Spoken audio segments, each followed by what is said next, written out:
അനുഭവമൊക്കെയാണ്. Okay, വളരെ സന്തോഷം. ഒത്തിരി ആൾക്കാർ രാവിലെ തന്നെ അല്ലേ? Okay okay. പെരട്ടി പഞ്ചായത്ത് പ്രസിഡന്റ്, അങ്ങനെ പേരെന്താ? പേര് ബിജു. പേര് ബിജു. വളരെ സന്തോഷം.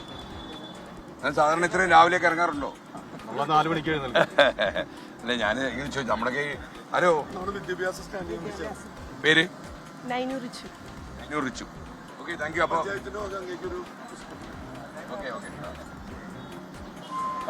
വിജയകുമാറിന് പുസ്തകം വായിക്കാൻ സമയമുണ്ടെങ്കിൽ അല്ലേ? പേര് advocate KR Sumesh, panchayat standing committee chairman. അപ്പൊ ഈ പുസ്തകം എന്തിനെ കുറിച്ചാണ്? ഇത് സക്സസിനെ കുറിച്ചാണ്. സക്സസിനെ കുറിച്ചാണ്. അപ്പൊ നമുക്കൊരു സക്സസ് വേണ്ടി വരും. ഏതാ നമ്മളിപ്പോ? കാരണം നമ്മളെ ആത്യന്തികമായി സക്സസിന് വേണ്ടി നമ്മൾ അവസാനം കാസർഗോഡ് യാത്ര അവസാനിക്കുമ്പോഴേ നമുക്ക് ഒരു ഒറ്റ MDMA കാരൻ കേരളത്തിൽ കാണരുത്. ഒരു ലാസ്റ്റ് ലക്ഷ്യം പൂർത്തീകരിക്കട്ടെ. വേറെ എവിടെയും പോക്കോട്ടെ, ഇവിടെ കിടക്കാൻ കേരളത്തിൽ വേണ്ട. കേരളത്തിന് വേണ്ട. അപ്പൊ വിജയകുമാർ, ഈ പുസ്തകം വേണേ ഒന്ന് കണ്ടോളൂ. ഓക്കെ, പ്രീതലക്ഷ്മിക്ക് വേണേ വായിക്കാം. ഓക്കെ, അപ്പൊ എന്തായാലും ഈ പുസ്തകം തരുന്നതിന് എന്തെങ്കിലും ഒരു സിമ്പിളായിട്ട് എന്തെങ്കിലും ആണ്? അത് ഈ യാത്ര വിജയം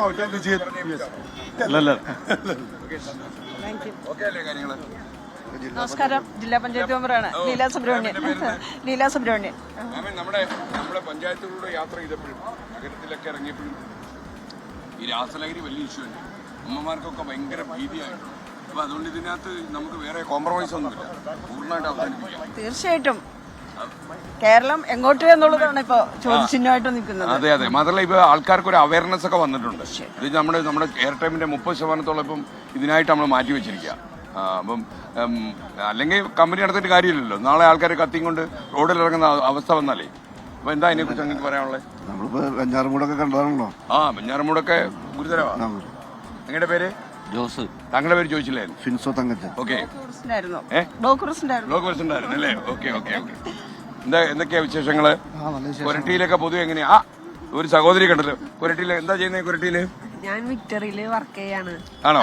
കൊരട്ടിയില് കാര്യമായിട്ട് പ്രശ്നമുണ്ടോ? ഇല്ല, വലിയ പ്രശ്നങ്ങളില്ല. ചെറിയ പ്രശ്നമുണ്ടോ? ചെറിയ പ്രശ്നമുള്ളവർക്കാരെ പിടിക്കണം. നമുക്കിനകത്ത് പ്രശ്നം ആരാന്നില്ല. സാറേ, എനിക്കൊരു കാര്യം പറയാനുള്ളത്. പേര് പറഞ്ഞു. എന്റെ പേര് ഷാജു എന്ന് പറഞ്ഞാൽ. എന്താ ചെയ്യുന്നത് താങ്കൾ? ഞാന് ആനന്ദപുരത്ത് ഒരു DID സെന്ററിൽ PR എഡ്യൂക്കേറ്ററായിട്ട് വർക്ക് ചെയ്യുന്നു. അപ്പൊ അവിടെ നമ്മുടെ ഈ നിങ്ങൾ പോകുന്ന വഴിക്ക് DID സെന്ററും കൂടി ഒന്ന് കയറി പോകണമെങ്കിൽ നല്ലതായിരിക്കും. കാരണം എന്താ വെച്ച് കഴിഞ്ഞാൽ കേന്ദ്ര സർക്കാരുകൾ കൊടുക്കുന്ന ഗ്രാന്റ് കൃത്യമായിട്ട് കൊടുക്കുന്നില്ല. അപ്പൊ ഇരിഞ്ഞാലോട ആനന്ദപുരത്ത് സാഞ്ചസാദ് എന്ന് പറഞ്ഞ DID സെന്ററിലാണ് വർക്ക് ചെയ്യുന്നത്. അപ്പൊ അവിടെ വളരെ ബുദ്ധിമുട്ടാണ് ഈ സ്ഥാപനം. കഴിച്ചു വരുന്നവരൊക്കെ ഉണ്ടോ? ഇഷ്ടം പോലെ. എങ്ങനെ അവരുടെ ഒരു പ്രകൃതം എങ്ങനെ? അവരുടെ 2-3 ആളെ കൂടുതൽ എടുക്കില്ല. കാരണം എന്താ വെച്ചാൽ അവര് വിങ്ങ് കൂടി പിന്നെ അത് പുറത്തിറങ്ങി കഴിയുമ്പോൾ വേറെ പ്രശ്നങ്ങളാക്കും. അപ്പൊ DID സെന്ററുകൾ പോണത് വളരെ കഷ്ടത്തിലാണ്. അപ്പൊ അത് സർക്കാരിന്റെ ഭാഗത്തുനിന്ന്. ജോയ്. ഞാനിവിടെ ഒരു അമീഗോസ് ക്ലബ് എന്ന് പറഞ്ഞൊരു ഫാമിലി ക്ലബിന്റെ പ്രസിഡന്റാണ്. അത്യാവശ്യം നമ്മുടെ ഫാമിലി ക്ലബിലൊക്കെയാണ് ഇത് കൂടുതൽ പറയുന്നത്. അത് നമ്മൾ ചാരിറ്റിയായിട്ട് ബന്ധപ്പെട്ട് ചെയ്തു പോകുന്നു. Okay okay. ശ്രദ്ധിക്കുന്നുണ്ട്? ഉണ്ട്, എല്ലാവരും ഉണ്ട്. നിങ്ങളെല്ലാം ക്ലബ്ബുകാരാണോ? യു ആർ ക്ലബ് അല്ലേ? പേര് ബിജുലോന, പനമ്പള്ളി കോളേജിലെ പ്രൊഫസറാണ്. പനമ്പള്ളി കോളേജിലെ. 2 കാര്യങ്ങളാണ് എനിക്ക് പറയാനുള്ളത്. ഒന്ന്, ഇത് ഒരു ലഹരി എളുപ്പമാണ്, മറുഭാഗത്ത് മറ്റൊരു ലഹരി ഉണ്ടാവണം. ആ ലഹരി സ്പോർട്സ് ആണ് ഏറ്റവും എളുപ്പം. പക്ഷെ സ്കൂളുകളിൽ സ്പോർട്സ് കുറഞ്ഞില്ലാണ്ടായി. ഓപ്പൺ ചെയ്യണം. അതാണ് സാറ് ഏറ്റവും കൂടുതൽ പ്രൊമോട്ട് ചെയ്യണത്. ബ്രസീൽ പോലെ രാജ്യത്ത് ഫുട്ബോൾ കൊടുത്ത് കുട്ടികളെ സ്കൂളിൽ കൊണ്ടുവന്ന രാജ്യമാണത്. ഇന്ന് ഏറ്റവും സമാധാനമുള്ള രാജ്യം ഫിൻലാൻഡും ബ്രസീലും ജപ്പാനൊക്കെ സ്പോർട്സ് നിർബന്ധമായി പഠിക്കണം. ആഴ്ചയിൽ ഒരു ദിവസം തോന്നിയ കാണിക്കാനുള്ളതല്ല. നമ്മുടെ കായിക മന്ത്രി പറയണോ? അതൊന്ന് പറയണം. ഒന്ന് പറയണം. അതില്ലാത്തോടത്തോളം കാലം നമ്മള് ഈ ശ്രീകണ്ഠൻ ഇതിനുവേണ്ടി കഷ്ടപ്പെടുന്നു, നമ്മളൊക്കെ കഷ്ടപ്പെടുന്നു. ഒരു കാര്യം ഉണ്ടാവില്ല. ഞാൻ എന്റെ മോനെ ഇന്ന് കളിക്കാൻ പറ്റിയിട്ടാണ് ഇവിടെ വന്നത്. നിർബന്ധമായിട്ട് ചെയ്യിപ്പിക്കണം. സ്കൂളുകളിൽ ആഴ്ചയിൽ ഒരു ദിവസം പോരാ, എല്ലാ ദിവസവും സാറെടുത്ത് പരിശോധിക്കുക. ഈ ഒട്ടുമിക്ക ഡ്രഗ്സ് കുറഞ്ഞാൽ ഇന്ന് ഇന്ത്യയിലെ ഏറ്റവും കൂടുതൽ ഡ്രഗ്സ് ഉള്ള സ്ഥലം എവിടെയാണെന്നറിയാമോ? ഇവിടെയാണ്. 27,701 കേസാണ് കേരളത്തില്. 1-2 കേസല്ല, പഞ്ചാബിനേക്കാൾ 3 ടൈംസ് ബെറ്റർ. അപ്പൊ സാർ ഇതൊക്കെ ഒന്ന് സ്ട്രോങ് ആക്കി പഠിക്കണം. പ്രസിഡന്റ്, എങ്ങനെയുണ്ട് കാര്യങ്ങള്? ഞങ്ങള് സാറ് നടത്തുന്ന ഈ പരിപാടിക്ക് 100% പിന്തുണയുണ്ട്. സാറ് നടത്തുന്ന ഈ ശ്രമം അത് മറ്റുള്ള ചാനലുകൾക്ക് ഒരു മാതൃകയാവട്ടെ. എല്ലാവരും കൂടി നമുക്ക് മറ്റുള്ളവർ മാതൃകയാകുന്ന ഒരു കൂടെ വരുമെന്നുള്ളതല്ല, ജനങ്ങളെ സംഘടിപ്പിച്ച് ഒരേ ശബ്ദത്തിൽ പറയുക, ഈ രാസലഹരി കേരളത്തിൽ പറ്റില്ല. ഇതൊരു അൾട്ടിമേറ്റ് വാറാണ്. എല്ലാവരും പിന്തുണയുണ്ട് ഉണ്ടല്ലോ. ഓക്കെ, ഒരൊറ്റ അലക്കാ. പിന്നെ ഓക്കെ, നമ്മള് അലക്കണം. നമുക്ക് ഇവരിലേക്ക് ഒന്ന് പോയിട്ട് നമുക്ക് ഒരു വാർത്തയിലേക്ക് പോകണം. ആ വാർത്ത ഏതാന്ന് നോക്കി വെച്ചോളാം. പെരുന്നാൾ വാർത്തകൾ തന്നെയാണ്. നമുക്ക് അതിലേക്ക് കിടക്കാം. എന്റെ പേര് ജോസഫ് വർഗീസ്. ഞാനിവിടെ ഈ പാതയെന്നും പറഞ്ഞ് ഞങ്ങൾ എല്ലാ ദിവസവും വിശക്കുന്നവർക്ക് ഭക്ഷണം കൊടുക്കുന്ന ഒരു പ്രസ്ഥാനമുണ്ട്. അത് കഴിഞ്ഞാൽ അതിൻ്റെ ക്യാബിൻ എല്ലാ ദിവസവും ഭക്ഷണം കൊടുക്കും. പക്ഷേ ഈ ലഹരി മാഫിയയുടെ ദിവസം നമ്മൾ പത്രം തുറക്കുമ്പോഴും TV ഓൺ ചെയ്യുമ്പോഴും ഈ ലഹരി മാഫിയ അത് നമ്മൾ വേരോടെ വിഴുതെറിയും.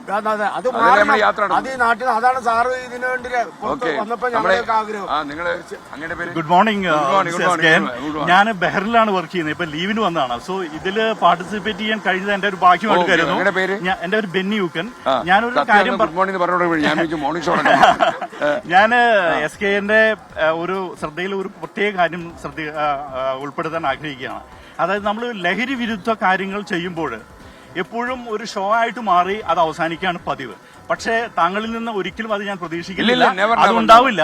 പക്ഷേ ഇതിന് ആവശ്യമായ ഒരു കാര്യം, ഈ ലഹരിക്ക് അടിമയായവരെ നമ്മൾ 24 ചാനലിന്റെ ഭാഗമായിട്ട് പൊതുജനങ്ങൾക്ക് താങ്കളെ കോണ്ടാക്ട് ചെയ്യാനുള്ള ഒരു സംവിധാനം ഉണ്ടാക്കുകയും അവരെ പാരന്റ്സിന് അത് താങ്കളെ അറിയിക്കുകയും അതിനെ തുടർന്ന് ഒരു പരിഹാരം അവരെ ഡി അഡിക്ഷൻ സെന്ററിൽ കൊണ്ട് അവരെ റീഹാബിലിറ്റ് ചെയ്യാനുള്ള ഒരു സംവിധാനം 24ന്റെ ചാനലിന്റെ ഭാഗമായിട്ട് ഉണ്ടാക്കി ജനങ്ങൾക്ക് അത് ഫോർ എവർ അതൊരു ഗുണകരമായ വസ്തുതയാക്കി മാറണം.